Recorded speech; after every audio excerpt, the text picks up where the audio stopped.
चलिए देखते हैं।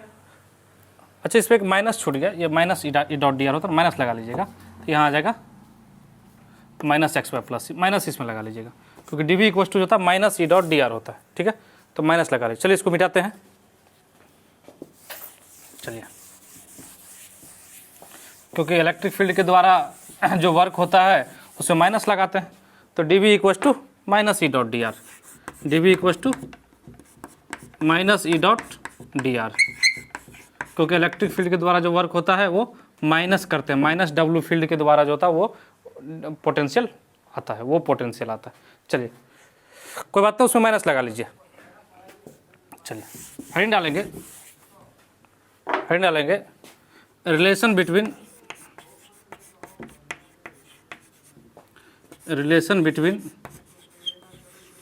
Electric field and potential gradient, relation between electric field and potential gradient, potential gradient, relation between electric field and potential gradient. इस heading को लिखिए, relation between electric field and potential gradient. चलिए समझते हैं potential gradient क्या होता है। सबसे पहले ग्रेडियंट समझिए क्या होता है। जैसे आप लोग कई बार पढ़े होंगे कि जो rate of change of velocity होता है वो एक्सीलरेशन होता है, और रेट ऑफ चेंज ऑफ जो पोजीशन होता है वो जो rate of change of velocity होता है वो एक्सीलरेशन होता है, और जो rate of change of position होता है उसको वेलोसिटी कहते हैं। तो जब कोई भी चीज़ टाइम के रिस्पेक्ट में बदलता है, जब टाइम के रिस्पेक्ट में बदलता है उसको रेट बोलते हैं, उसको क्या बोलते हैं, रेट। और जब वो पोजीशन के रिस्पेक्ट में बदलना शुरू कर दे तो उसको कहते हैं ग्रेडियंट। जब कोई चीज़ पोजीशन के रिस्पेक्ट में बदलना शुरू कर दे तो उसको कहते हैं ग्रेडियंट। जैसे मान लीजिए वेलोसिटी है वो टाइम के साथ बदल रहा है तो उस रेट को बोलते हैं एक्सीलरेशन। लेकिन जब वेलोसिटी अगर पोजीशन के हिसाब से बदले, जैसे हम यहाँ पे हैं तो वेलोसिटी कुछ और पोजीशन यहाँ आगे तो कुछ और हो गया, तब पोजीशन के हिसाब से जब बदले तो उसको बोलते हैं ग्रेडियंट। तो यहाँ पोटेंशियल ग्रेडियंट का मतलब होगा कि पोटेंशियल जो पोजीशन के हिसाब से कितना बदल रहा है, मतलब पोजीशन वेक्टर के हिसाब से कितना बदल रहा है, कहने का मतलब पोटेंशियल ग्रेडियंट जो होगा वो D V by D R होगा। क्या होगा पोटेंशियल ग्रेडियंट, जो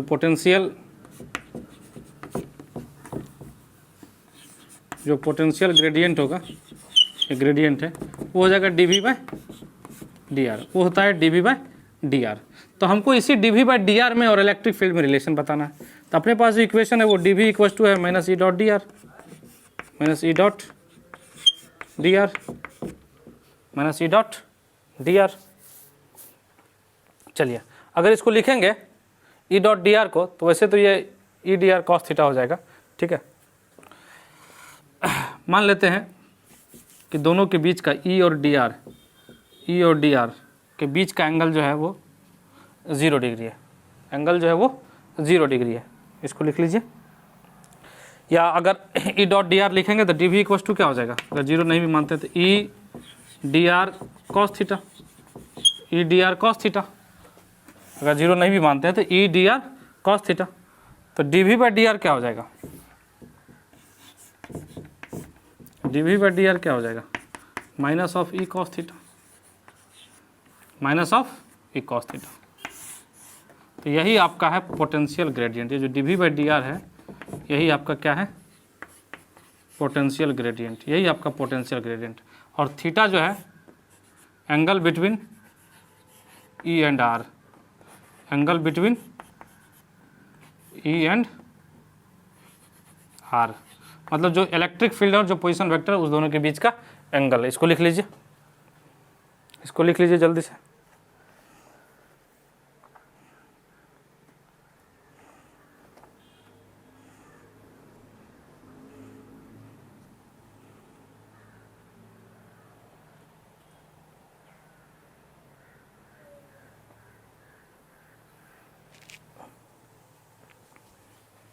ज़्यादा, चलिए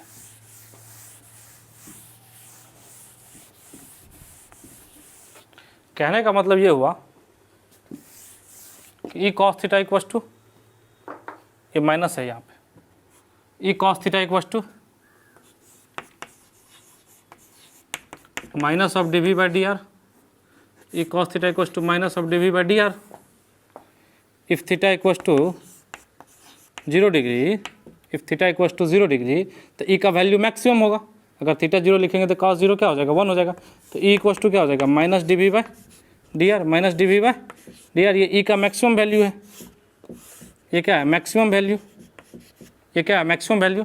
और माइनस साइन बताता है कि आर के साथ जैसे जैसे आप आगे बढ़ेंगे आपका पोटेंशियल घटेगा, आपका पोटेंशियल घटेगा। तो मतलब इलेक्ट्रिक ये जो D V by D R में माइनस लगा हुआ, ये माइनस बतलाता है कि आप जैसे जैसे आगे बढ़ेंगे, जैसे जैसे आप आगे बढ़ेंगे आपका जो है पोटेंशियल घटेगा, आपका जो पोटेंशियल है वो घटेगा।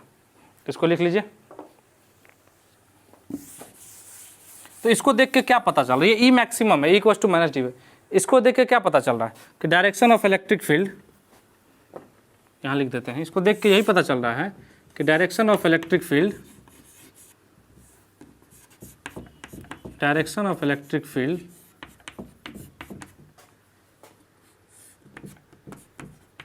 is along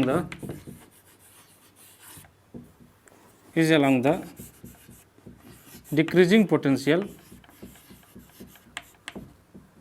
is along the decreasing potential, is along the decreasing potential with maximum rate, with maximum rate, with maximum rate. मतलब इलेक्ट्रिक फील्ड का डायरेक्शन उसी डायरेक्शन में होगा जिस डायरेक्शन में आपका जो पोटेंशियल है वो सबसे तेजी से घटता हो, सबसे तेजी से घटता हो। जैसे मान लीजिए कि कोई दिया हुआ है पोटेंशियल, इधर पता है हमको 10 से घट रहा है, मान लीजिए उसका जो रेट है घटने का, जो रेट है घटने का 10 वोल्ट पर मीटर है। इधर से मान लीजिए कि 20 वोल्ट पर मीटर है। तो इसका मतलब जो ये अगर ये मैक्सिमम है तो इलेक्ट्रिक फील्ड का डायरेक्शन इधर ही होगा, इलेक्ट्रिक फील्ड का डायरेक्शन इधर ही होगा, मैक्सिमम डिक्रीजिंग पोटेंशियल रेट में होगा। इसको लिख लीजिए जल्दी से।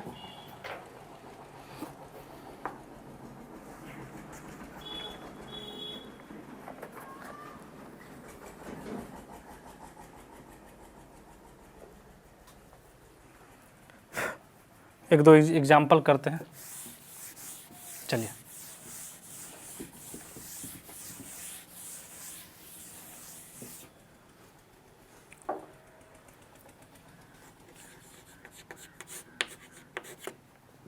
इलेक्ट्रिक फील्ड इस डायरेक्शन में है,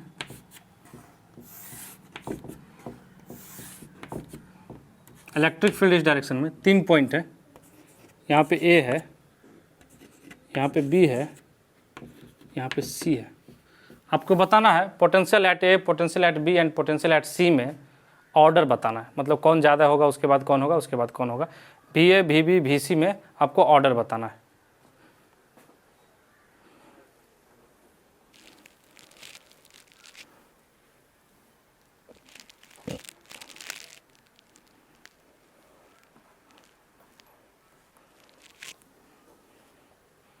चलिए बना लिया, देख लीजिए। इस डायरेक्शन में इलेक्ट्रिक फील्ड है तो जो पोटेंशियल घट रहा होगा वो इसी डायरेक्शन में घट रहा होगा। तो जो पोटेंशियल आपका डिक्रीज करेगा वो इलेक्ट्रिक फील्ड के डायरेक्शन में करेगा, जो पोटेंशियल डिक्रीज करेगा सबसे तेजी से वो इलेक्ट्रिक फील्ड के डायरेक्शन में करेगा। तो आप देखिए ए और बी में कंपेयर, या ए और सी में कर लेते हैं, ठीक है। तो जैसे ए से आगे बढ़ेंगे तो पोटेंशियल घट जाएगा, ए से थोड़ा सा आगे जाएंगे पोटेंशियल घट जाएगा। तो कहने का मतलब वी ए जो होगा वो greater than V B is greater than V C. इस पूरे प्लेन में सेम पोटेंशियल होगा। तो V A is greater than V B is greater than C, ये इसका आंसर हो जाएगा। लिख लीजिए, मिटा दें। चलिए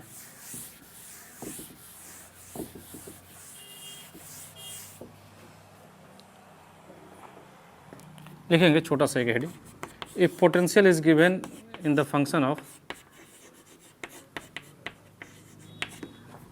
if potential is given in the function of x, y and z, in the function of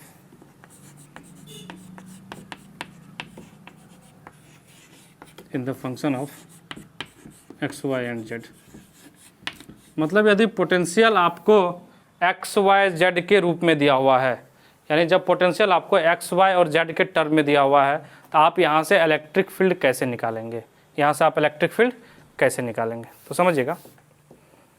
तो ई एक्स जो हो जाएगा, एक्स डायरेक्शन का इलेक्ट्रिक फील्ड हो जाएगा minus delta V by delta x, minus delta V by delta x. समझिएगा ये delta क्या है, डेल्टा ऐसे डिनोट करते हैं, समझिएगा। बोलेगा सर पहले तो minus D V by D R था, पहले जो पढ़े थे ई इक्वस टू तो minus D V by D R बताए थे, D V by D R बताए थे। तो ये यही चीज़ है, समझिएगा, माइनस की जगह माइनस है।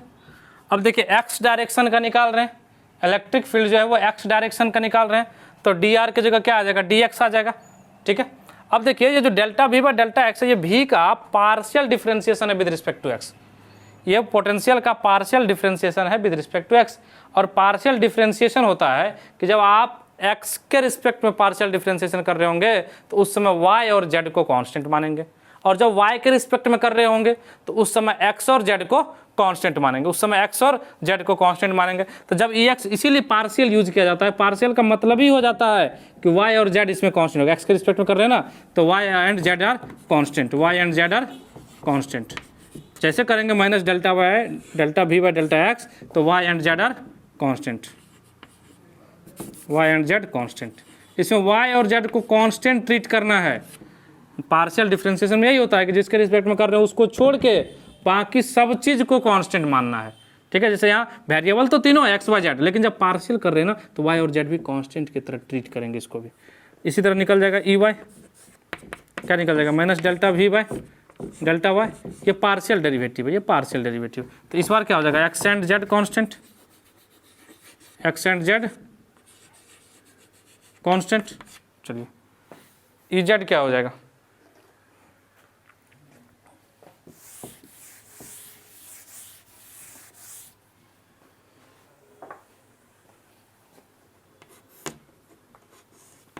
ई जेड क्या हो जाएगा, minus of delta V by delta Z, minus of delta V by delta Z. तो इस बार क्या हो जाएगा, X and Y constant, X and Y constant. चलिए इसको लिख लीजिए जल्दी से। तो ई इक्वस टू क्या हो जाएगा, तीनों निकाल लेंगे और फाइनली ई इक्वस टू क्या हो जाएगा, E X I cap plus E Y J cap plus E Z K cap. Finally E equals to लिख देंगे E X I cap plus E Y Z cap. इस तरह से तीनों निकाल लेंगे, E X E Y E Z, और E equals to हो जाएगा E X I plus E Y Z, E Y J plus E Z K cap. लिख लीजिए इसको।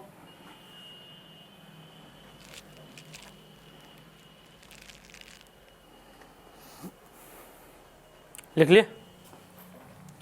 चलिए ये तो क्या फंक्शन के रूप में दिया है। तब यदि ग्राफ दिया हुआ है तब क्या करेंगे, पोटेंशियल वर्सेस आर का ग्राफ दिया हुआ है। If V R graph is given, if V versus R graph is given, यदि वी आर ग्राफ दिया हुआ है तब क्या करेंगे, समझिएगा। तो ई इक्वस टू क्या होता है, minus D V by D R. E equals to क्या होता है, minus D V by D R, minus D V by D R. तो इसका मतलब क्या होगा, देखिए D V by D R, minus को बाहर रहने दीजिए, जो D V by D R है ना वो वी आर ग्राफ का स्लोप है। आप लोग पढ़े होंगे डिफरेंशिएशन में या एप्लीकेशन ऑफ डेरिवेटिव में कि जो D Y by D X होता है वो एक्स वाई ग्राफ का स्लोप होता है। तो यहाँ पे D V by D R है, तो D V by D R क्या हो जाएगा, V R, V versus R graph का स्लोप। तो ये क्या हो जाएगा, minus slope of V R graph, slope of V R graph, slope of V R graph. देखिए ये D V by D R जो होता है ना वो स्लोप होता है। आप लोग पढ़े होंगे कि d Y by D X application of derivative में d Y by D X जो ये स्लोप ऑफ ये है, ये वाई वर्सेस एक्स ग्राफ का स्लोप है, वाई वर्सेस एक्स ग्राफ का स्लोप है। ठीक है, तो यहाँ पे D V by D R है तो ये वी वाई एक्सिस पे और आर एक्स एक्सिस पे, तो वी आर ग्राफ का ये क्या हो जाएगा, स्लोप हो जाएगा। तो minus of slope of V R graph, इसको लिख लीजिए। एक क्वेश्चन जैसे ही करेंगे तो पता चल जाएगा क्लियरली, इसको लिख लीजिए।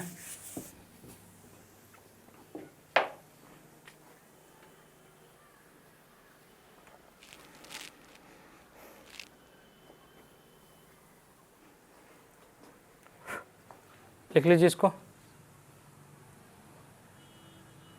चलिए लिख लिया। चलिए एक क्वेश्चन करेंगे इसको क्लियर करने के लिए। और क्वेश्चन ग्राफ का है, क्वेश्चन जो है वी वर्सेस आर ग्राफ दिया हुआ है, वी वर्सेस आर ग्राफ बना लेते हैं। अगर आर है ये भी है,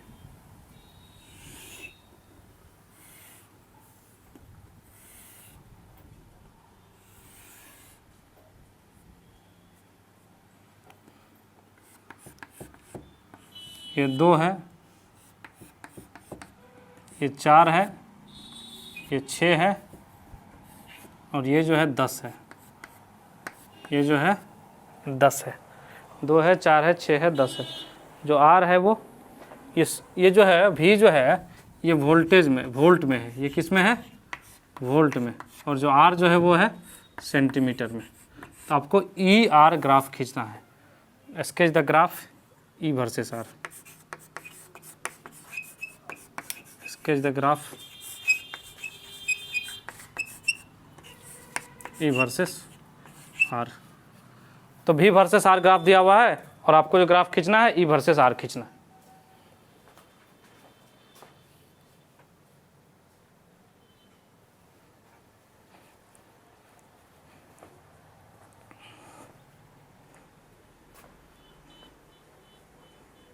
चलिए कोशिश करिए।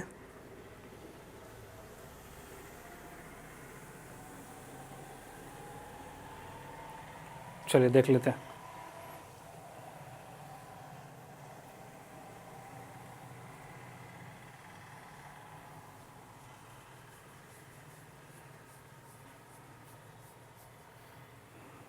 चलिए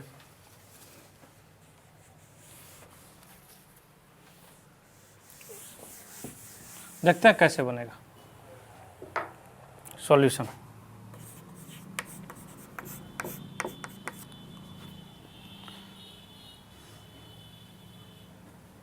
ये 0 से शुरू हो रहा है। 0 to 2 सेंटीमीटर में बताएंगे। 0 to 2 सेंटीमीटर में स्लोप क्या हो जाएगा? Slope equals to dr 10। Slope यही होता है, टेन थीटा ही स्लोप होता है, टेन थीटा भी स्लोप होता है। ये टेन थीटा, तो tan theta equals to perpendicular by base. तो 10 डिवाइडेड बाय 2 सेंटीमीटर में तो ऐसा हम बदल लेंगे। तो 2 × 10 के पावर -2। तो क्या हो गया? ये 10 ऊपर चला गया तो हो जाएगा 5 × 10 के पावर 2। 5 × 10 के पावर 2 वोल्ट पर मीटर। 5 × 10 के पावर, इस 2 को जो है ना हम बदल लिए, सेंटीमीटर में था मीटर में बदल लिए। तो यहाँ पे इलेक्ट्रिक फील्ड क्या हो जाएगा? Minus of slope. Electric field क्या हो जाएगा? Minus of slope. तो इसमें माइनस लगा लीजिए तो हो जाएगा -5 × 10 के पावर 2 वोल्ट पर मीटर। चलिए इसी तरह 2 से 4 सेंटीमीटर में, 2 to 4 सेंटीमीटर, 2 से 4 सेंटीमीटर में स्लोप कितना है? देखिएगा ये हॉरिजेंटल लाइन है, तो हॉरिजेंटल लाइन है तो स्लोप क्या हो गया? 0 हो गया। हॉरिजेंटल लाइन है तो स्लोप क्या हो गया? 0 हो गया। तो स्लोप इक्वल्स टू 0 है। स्लोप इक्वल्स टू क्या है? 0। और स्लोप 0 है तो ई भी क्या हो जाएगा? 0 हो जाएगा। ई भी क्या हो जाएगा? 0 हो जाएगा। अब 4 से 6 सेंटीमीटर देख लेते हैं। 4 to 6 सेंटीमीटर, 4 to 6 सेंटीमीटर में देखेंगे स्लोप क्या है। देखिएगा ये डिक्रीजिंग है, यहाँ से ग्राफ क्या है? डिक्रीजिंग है, तो स्लोप नेगेटिव होगा। यहाँ पे ग्राफ इंक्रीजिंग था तो स्लोप पॉजिटिव। यहाँ पे हॉरिजेंटल लाइन था तो हॉरिजेंटल लाइन का स्लोप 0 होता है। आप लोग को पता है कि हॉरिजेंटल लाइन का जो स्लोप होता है वो 0 होता है और वर्टिकल लाइन का स्लोप जो होता है वो इन्फिनिटी होता है। वर्टिकल लाइन का जो स्लोप होता है वो इन्फिनिटी होता है। तो यहाँ पे जो है स्लोप देख लीजिए, ये डिक्रीजिंग फंक्शन है, ये डिक्रीज कर रहा है ग्राफ, तो यहाँ पे स्लोप नेगेटिव होगा। तो स्लोप क्या हो जाएगा? माइनस, ये हाइट कितना है? 10 डिवाइडेड बाय बेस कितना है? ये 2 सेंटीमीटर है, तो 2 × 10 के पावर -2। तो ये क्या हो गया? -5 × 10 के पावर 2 वोल्ट पर मीटर। तो इलेक्ट्रिक फील्ड क्या हो जाएगा? इलेक्ट्रिक फील्ड इसमें माइनस लगा देंगे तो 5 × 10 के पावर 2 वोल्ट पर मीटर। अब देखिए 0 से 2, 2 से 4, 4 से 6 तीनों जगह हमको मिल चुका है इलेक्ट्रिक फील्ड, मिल चुका है हमको, इलेक्ट्रिक फील्ड मिल चुका है। तो जो ग्राफ बनेगा इधर बना दें। चलिए यहाँ बना देते हैं या यहाँ बना देते हैं। देखिएगा ग्राफ बना रहे ई वर्सेस आर। इधर आर है फिर से सेंटीमीटर में, फिर से, और इधर अपना इलेक्ट्रिक फील्ड है ऐसा यूनिट में, मतलब वोल्ट पर मीटर में, वोल्ट पर मीटर में। समझिएगा जब R 0 से 2 था, R 0 से 2 था तो अपना जो इलेक्ट्रिक फील्ड है वो नेगेटिव में है। तो आ जाइए माइनस में, और 0 से 2 तक सेम है, 0 से 2 तक सेम है, तो 0 से 2 तक ये हो गया। और इसका वैल्यू जो है -5 × 10⁻² है, ये है 5 × 10⁻²। और ये देखिए नीचे है ओरिजिन से, तो ये माइनस में हो गया, ये क्या हो जाएगा 2, ये 2, फिर 2 से 4 तक 0, फिर 4 से 6 तक जो है वो पॉजिटिव में है उतना ही, तो 4 से 6, ये भी 5 × 10⁻² है लेकिन पॉजिटिव में, तो ये ग्राफ हो गया ई वर्सेस आर का। बना लीजिए इसको जल्दी से, जल्दी से बना लीजिए।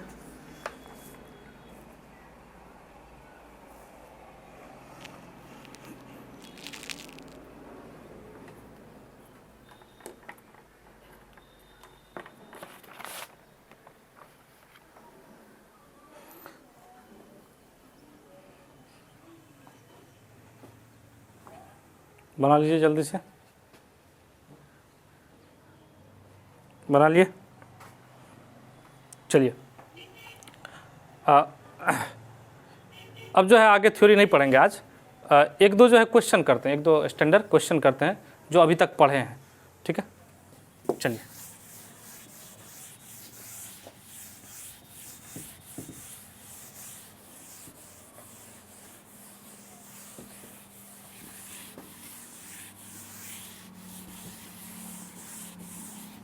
चलिए एक क्वेश्चन करते हैं, अच्छा क्वेश्चन है, लिखेंगे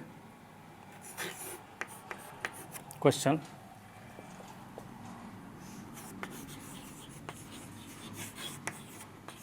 charge Q is uniformly distributed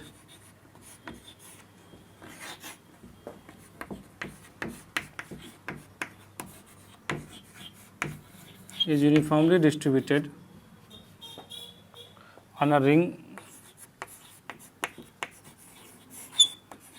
of radius r,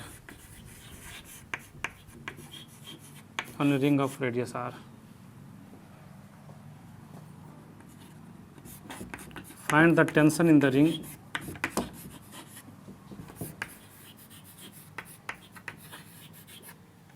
find the tension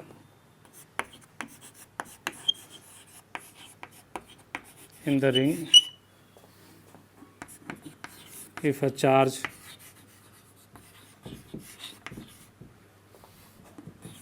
Q is placed at the center of the ring.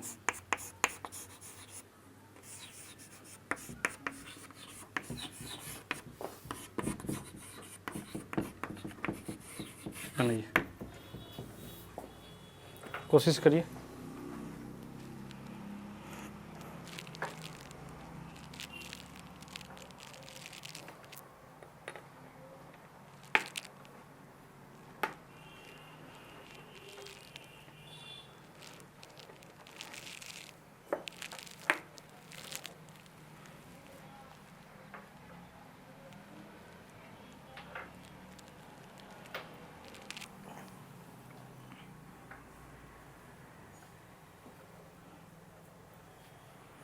चलिए बना लिए,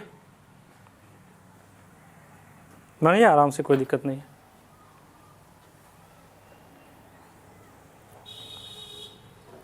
चलिए देखते हैं क्वेश्चन क्या है, पहले उसको समझ लेते हैं। क्वेश्चन ये कह रहा है कि एक अपने पास रिंग है, तो ऑब्वियसली सी बात है जब रिंग है तो चार्ज Q डालेंगे यूनिफॉर्मली डिस्ट्रीब्यूट, उसके पेरीमीटर पे होगा, उसके पेरीफेरी पे चार्ज Q जो है वो यूनिफॉर्मली डिस्ट्रीब्यूटेड, वो किस तरह डिस्ट्रीब्यूटेड है, यूनिफॉर्मली डिस्ट्रीब्यूटेड है।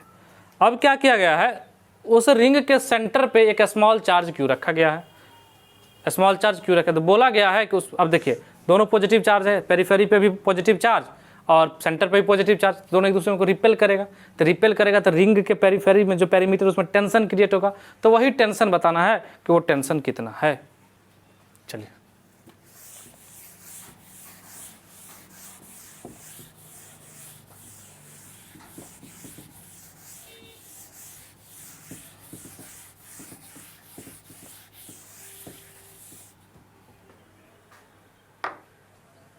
देखिएगा, क्वेश्चन ये है, खूबसूरत सा एक फ़ोटो बना लेते हैं। एक रिंग है ये, ठीक है, जिसका रेडियस r गिवन है। अब इस रिंग पे q चार्ज डिस्ट्रीब्यूटेड है और इसके सेंटर पे एक चार्ज स्मॉल q है। इसके सेंटर पे एक चार्ज जो है वो स्मॉल q रखा गया है। चलिए, और इस पे पूरा का पूरा q डिस्ट्रीब्यूटेड है। इस पे जो चार्ज q है वो डिस्ट्रीब्यूटेड है, चार्ज q है पूरे पेरिफेरी पे। हम क्या करते हैं कि यहाँ से एक डीएल सेगमेंट कंसीडर करते हैं, एक डीएल कंसीडर करते हैं, एक डीएल हम कंसीडर करते हैं। यहाँ से हम एक डीएल कंसीडर करते हैं। ये सेंटर है, यहाँ पे चार्ज स्मॉल q है। ये जो लेंथ है ये लेंथ डीएल है। ये लेंथ जो है ये डीएल एक छोटा सा लेंथ, ये बड़ा दिख रहा है आपको ना, लेकिन ये बहुत ही छोटा है, ये बहुत ही छोटा है। इसका लंबाई जो है ये डीएल, हम जूम करके दिखा रहे हैं, समझिए जूम करके। ये लंबाई जो है वो डीएल है, ये लंबाई जो है वो डीएल है। और ये पूरा का पूरा एंगल जो है यहाँ पे ये डी थीटा है। ये पूरा का पूरा एंगल जो है वो डी थीटा, ये डी थीटा एंगल है। ये एंगल जो है वो डी थीटा है, ये एंगल जो डी थीटा और रेडियस जो है वो आर गिवन है क्वेश्चन में, रेडियस आर गिवन है। चलिए, अब इस एंगल को दो भाग में बांट लीजिए। यहाँ से एक लाइन ड्रॉ कर दीजिए ताकि ये एंगल दो भाग में बंट जाए, ताकि ये एंगल दो भाग में बंट जाए। चलिए, अब इस डीएल पे हम टेंशन निकाल लेते हैं। इस डीएल पे देखते हैं टेंशन किधर होगा। इस डीएल पे टेंशन यहाँ इसके टेंजेंट के डायरेक्शन में ऐसे होगा। इस डीएल पे जो टेंशन फोर्स होगा वो इधर होगा, इस डायरेक्शन में। और इधर जो होगा वो ऐसे होगा, यहाँ जो है वो ऐसे होगा। ये 90 डिग्री बनाएगा। ये रेडियस, ये टेंजेंट है, ये टेंजेंट के डायरेक्शन में होता है। याद है टेंजेंट, तो टेंजेंट जो है रेडियस पे 90 बनाता है। यहाँ से भी जो है ये टेंजेंट है, ये थोड़ा सा टेंजेंट अच्छा बना देते हैं। ये टेंजेंट है, देखिए ये टेंजेंट है, तो ये टेंशन है, ये टेंशन फोर्स है, लेकिन ये टेंजेंट के डायरेक्शन में, तो ये भी 90 होगा। चलिए, बहुत अच्छा। अच्छा, ये टोटल एंगल डी थीटा था, तो इसका आधा पार्ट कितना हो जाएगा, ये पार्ट डी थीटा बाई 2। ये कितना हो जाएगा, डी थीटा बाई 2। इधर से भी ये कितना हो जाएगा, डी थीटा बाई 2। चलिए, यहाँ एक वर्टिकल लाइन खींच लेते हैं, यहाँ एक वर्टिकल लाइन खींच, ध्यान दीजिएगा। तो जब ये एंगल डी थीटा बाई 2 है इस लाइन से, तो ये भी कितना हो जाएगा, डी थीटा बाई 2। ये डी थीटा बाई 2, ये डी थीटा बाई 2 हो जाएगा। ये हॉरिजॉन्टल लाइन खींचे हैं इसे। तो जब ये एंगल डी थीटा बाई 2 हुआ तो ये हो जाएगा 90 माइनस डी थीटा बाई 2, क्योंकि ये पूरा का पूरा 90 था ना। अरे ये परपेंडिकुलर होता है, टेंजेंट रेडियस पे परपेंडिकुलर होता है, तो ये पूरा का पूरा 90, ये डी थीटा बाई 2, तो ये 90 माइनस डी थीटा बाई 2। और जैसे ये 90 माइनस डी थीटा बाई 2 हुआ तो ये वापस से डी थीटा बाई 2, ये वापस से डी थीटा बाई 2, ये वापस से डी थीटा बाई 2 वो एंगल। तब देखिए टेंशन का दो कंपोनेंट तोड़ लेते हैं। ये इधर क्या हो जाएगा, T cos D theta by 2, T cos D theta by 2। इसका वर्टिकल कंपोनेंट टूट जाएगा इधर, T sine D theta by 2। उसी तरह इस टेंशन का भी इधर टूट जाएगा, सिमेट्री है, T cos D theta by 2। और इधर से टूट जाएगा क्या, इधर नीचे की तरफ, t sine D theta by 2, t sine D theta by 2।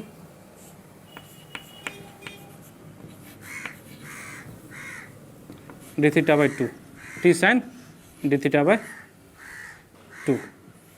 चलिए, बहुत अच्छा, बहुत बढ़िया, समझिएगा ध्यान से। अब देखिएगा t cos D theta by 2 को ये t cos D theta by 2 cancel कर लेगा। नीचे की तरफ यहाँ पे एक t sine D theta by 2 है, यहाँ पे एक t sine D theta by 2 है। अच्छा, ये चार्ज पॉजिटिव है और इस पर जो चार्ज फैला हुआ वो भी तो पॉजिटिव है, तो ये जो है इस पर एक छोटा सा फोर्स ऊपर की तरफ डीएफ लगाएगा, एक छोटा सा फोर्स डीएफ लगेगा। और ये इक्विलिब्रियम में, और ये इक्विलिब्रियम में। तो इक्विलिब्रियम में होने के लिए इस रिंग, इस छोटे से एलिमेंट डीएल को इक्विलिब्रियम में होने के लिए जो डीएफ है उस डीएफ को कौन कैंसिल करेगा, कौन बैलेंस करेगा, ये T sine D theta by 2 और ये T sine D theta by 2।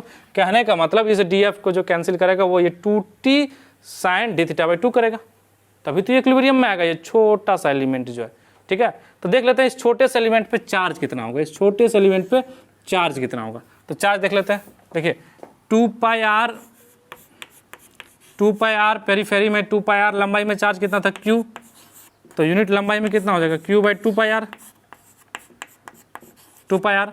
तो dl लंबाई में कितना हो जाएगा Q/2 pi are into dl। तो यही जो है अपना, यही है अपना छोटा सा चार्ज dq, छोटा सा चार्ज dq, यही अपना क्या है, छोटा सा चार्ज dq। इसको लिख लीजिए, अभी फिगर को नहीं मिटाएंगे, इसको लिख लीजिए, मिटा दें, ठीक है। चलिए तो df इक्वस टू क्या हो जाएगा, df इक्वस टू अपना k यहाँ पे 1/4 पाई एप्सिलॉन नॉट है, k जो है वो है 1/4 पाई k q dq divided by r का स्क्वायर, डिवाइडेड बाय r का स्क्वायर। तो जो छोटा सा चार्ज है dq का वैल्यू रख दीजिए यहाँ से। चलिए फोर्स निकल गया। तो फॉर इक्विलिब्रियम में आने के लिए, फॉर इक्विलिब्रियम क्या होगा, ये जो ऊपर की तरफ फोर्स है df, इसको बराबर होना होगा जो वर्टिकल नीचे की तरफ फोर्स है, मतलब ये t sin d(θ/2 और ये t sin d(θ/2। तो कहने का मतलब जो है वो df इक्वल टू हो जाएगा 2t sin d(θ/2। किसी को यहाँ तक कोई दिक्कत, df equal to 2t sin d(θ/2। इस छोटे से फोर्स को जो बैलेंस करेगा ये टेंशन का साइन कंपोनेंट जो कि नीचे की तरफ है। अच्छा df का वैल्यू अभी यहाँ पे लिखा हुआ है k q dq divided by r का स्क्वायर इक्वल टू 2t। देखिएगा अगर एंगल बहुत छोटा होता है, अगर एंगल बहुत छोटा होता है तो sine theta equal to theta हो जाता है। अगर एंगल बहुत छोटा होता है, अगर एंगल बहुत छोटा होता है तो साइन थीटा लगभग थीटा के बराबर हो जाता है। ये पढ़े होंगे आप लोग मैथ में, ठीक है। तो यहाँ पे ये जो d(θ/2 है ये बहुत छोटा एंगल है, तो क्या हम साइन d(θ/2 को लिख लें, d(θ/2 तो जगह d(θ/2 2 से 2 कैंसिल, 2 से 2 कैंसिल। चलिए dq का वैल्यू रख दीजिए। तो k q dq का वैल्यू निकाले थे आप लोग 2 पाई r, r कैपिटल है 2 pi r divided by q into dl divided by r का square equal to t d(θ). अच्छा d(θ) को क्या लिख सकते हैं, d(θ), देखिए dl इक्वल टू होता है 8 d(θ), dl इक्वल टू होता है 8 d(θ). किसी भी आर्क का लेंथ जो होता है ना, आर्क का लेंथ इसके द्वारा एंगल इंटू रेडियस के बराबर होता है। dl इक्वल टू 8 d(θ), तो d(θ) इक्वल टू क्या हो जाएगा dl upon r, dl upon r, तो d(θ) की जगह लिख ही लीजिए ना, dl upon r, dl upon r। चलिए इसको लिख लीजिए, फिर मिटाएंगे। देखिए कुछ कुछ कैंसिल हो रहा है, इसको लिख लीजिए जल्दी से।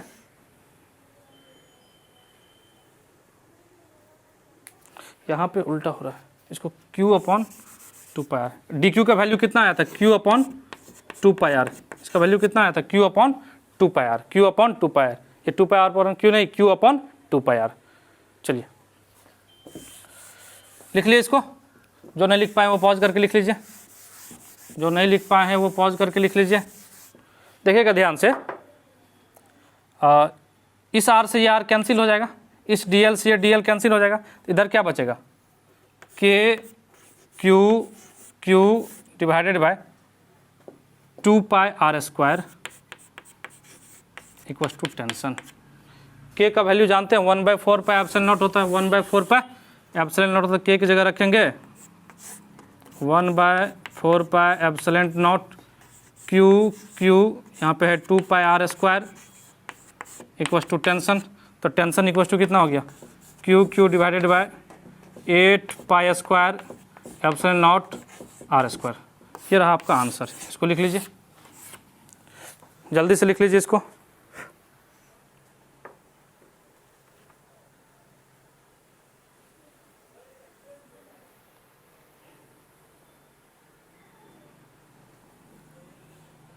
लिख लिए। चलिए नेक्स्ट क्वेश्चन देखते हैं।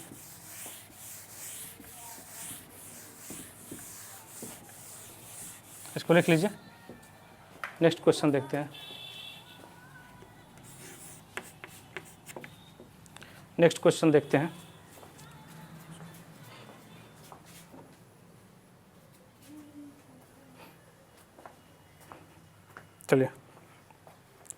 क्वेश्चन है,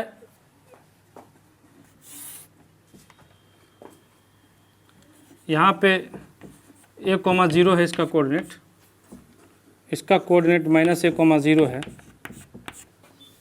और इसके ओरिजिन पे एक चार्ज रखा हुआ है, इसके ओरिजिन पे एक चार्ज रखा हुआ है। वैल्यू बता देते हैं चार्ज का, सभी चार्ज का, ठीक है। ये 0,0 है, ये 0,0, ये ओरिजिन है, सीधा समझिए। यहाँ पे Q रखा हुआ है, यहाँ पे Q है और यहाँ पे Q है, ठीक है। तो बोला गया है, क्वेश्चन है, if charge placed at the origin, if charge placed at the origin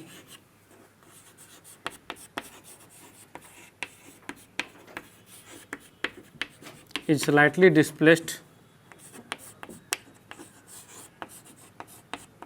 it's slightly displaced, then find the time period of oscillation, then find the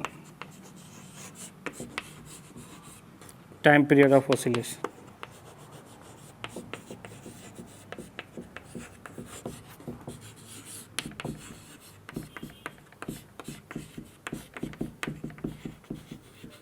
बनाइए, इसको थोड़ा सा डिस्प्लेस कर देंगे तो ये ऑसिलेट करना शुरू कर जाएगा, ये ऑसिलेट करना शुरू कर जाएगा। तो इसके ऑसिलेशन का टाइम पीरियड बताना है, इसके ऑसिलेशन का टाइम पीरियड बताना है।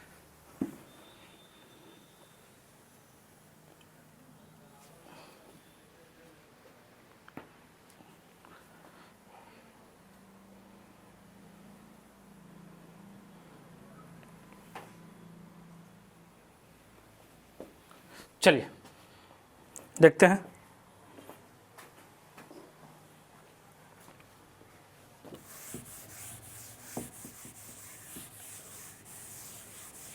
मान लीजिए इसको पॉजिटिव डायरेक्शन में थोड़ा सा x डिस्प्लेस कर दिए, थोड़ा सा किया, स्लाइटली है x, तो ये डिस्टेंस कितना हो जाएगा, a माइनस एक्स, ये डिस्टेंस कितना हो जाएगा, ये डिस्टेंस कितना हो जाएगा, a माइनस एक्स, ये डिस्टेंस कितना हो जाएगा, a प्लस एक्स। ये इसको इधर दूर भगाएगा और ये इसको इधर दूर भगाना चाहेगा, ये इसको इधर दूर भगाएगा और ये इसको इधर दूर भगाना चाहेगा। तो ये क्या होगा, अब देखिए ये जो दूर भगा रहा है ये वाला फोर्स ज़्यादा है, क्योंकि ये जो इसके करीब आ गया तो ये फिर से वापस इधर आएगा, जैसे इधर आएगा तो ये ज़्यादा फोर्स लगाना शुरू किया, फिर इस तरह से ये इस तरह से ऑसिलेट करेगा। देखते हैं, चलिए। तो नेट फोर्स इस पर क्या हो जाएगा, एफ नेट।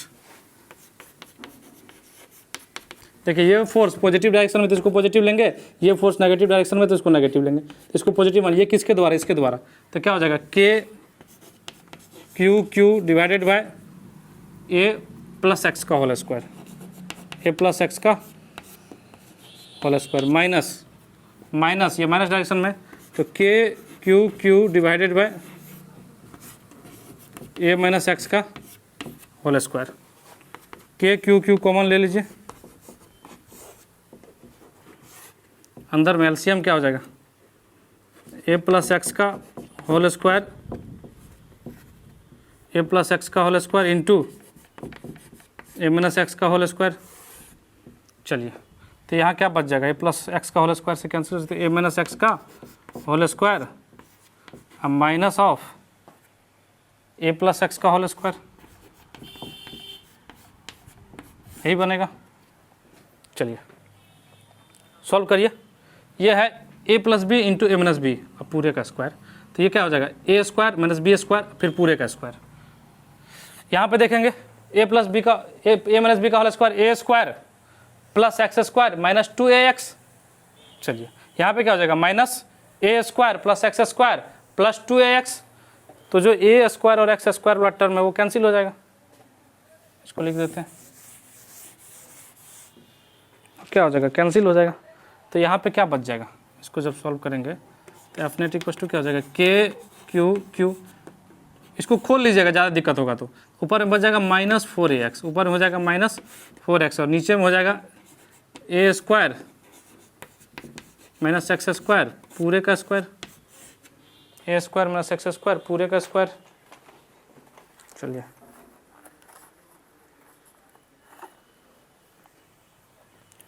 स्लाइटली एक्स बहुत छोटा है, एक्स बहुत छोटा है, तो x is very very less than a, तो इसको नेगलेक्ट कर सकते हैं। तो इसको जैसे नेगलेक्ट करेंगे तो f इक्वल्स टू क्या हो जाएगा, k माइनस को बाहर ले लें, माइनस को बाहर ले लें, तो minus k q 4ax divided by a के पावर 4, एक कैंसिल हो जाएगा तो f इक्वल्स टू क्या हो जाएगा, minus k q divided bye a का q साथ में 4 इंटू एक्स। तो आप अगर इसको देखेंगे तो ये f equals to minus k x है, f equals to minus k x है। इसका मतलब ये जो है, देखिए k की जगह ये है, x की जगह x है, माइनस की जगह माइनस है।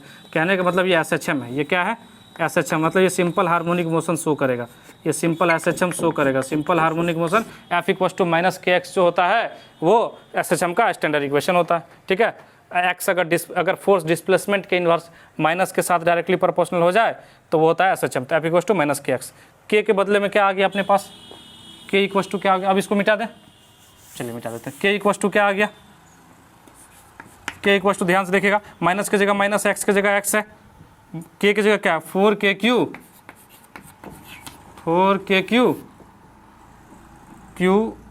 q डिवाइडेड बाय a का क्यूब डिवाइडेड बाय a का क्यूब। यहाँ से k मिल गया और k मिल गया, जल्दी से यहाँ तक लिखिए, जल्दी से यहाँ तक लिखिए।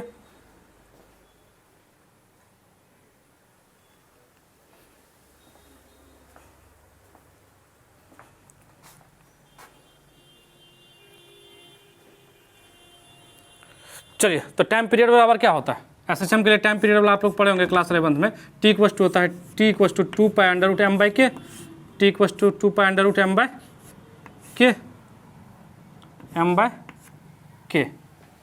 के। देखिए मास m क्वेश्चन में ही गिवन है, मास m जो है मान लीजिए क्वेश्चन में ही गिवन है, क्योंकि आंसर जो आएगा वो m के टर्म में आएगा, जो आंसर जो आएगा वो m के टर्म में आएगा। तो मास मान लीजिए कि क्वेश्चन में गिवन है m। चलिए, तो t इक्वल्स टू क्या हो जाएगा 2 पाई अंडर रूट m की जगह क्या लिखेंगे, m की जगह तो m लिखेंगे, k की जगह क्या लिखेंगे 4kq divided by a cube. ठीक है, तो यहाँ से टाइम इक्वल्स टू क्या हो जाएगा 2 pi under root m a cube, a cube ऊपर चला जाएगा, m a क्यूब 4kq, ये हो जाएगा आपका टाइम पीरियड, ये हो जाएगा आपका टाइम पीरियड, ये हो जाएगा आपका टाइम पीरियड। और k की जगह 1/4 पे एप्सिलॉन नॉट भी लिख सकते हैं, k की जगह 1/4 पे एप्सिलॉन नॉट भी लिख सकते हैं, लिखना है लिख ही लीजिए। k की जगह ये k जो है ये 1/4 पे एप्सिलॉन नॉट है, तब क्या हो जाएगा t equals to 2 pi under root m a cube 4 into 1/4 पे एप्सिलॉन नॉट q 4 से 4 कैंसिल, पाई एप्सिलॉन नॉट ऊपर चला जाएगा। तो t इक्वल्स टू क्या हो जाएगा, इसको कैंसिल मत कर दीजिएगा, ये बाहर है ये रूट के अंदर है, तो हो जाएगा pi epsilon not m a का cube divided by q into Q, divided by q into Q. चलिए तो बहुत बहुत धन्यवाद, आज के लिए इतना ही, फिर मिलते हैं नेक्स्ट क्लास में, तब तक के लिए बाय।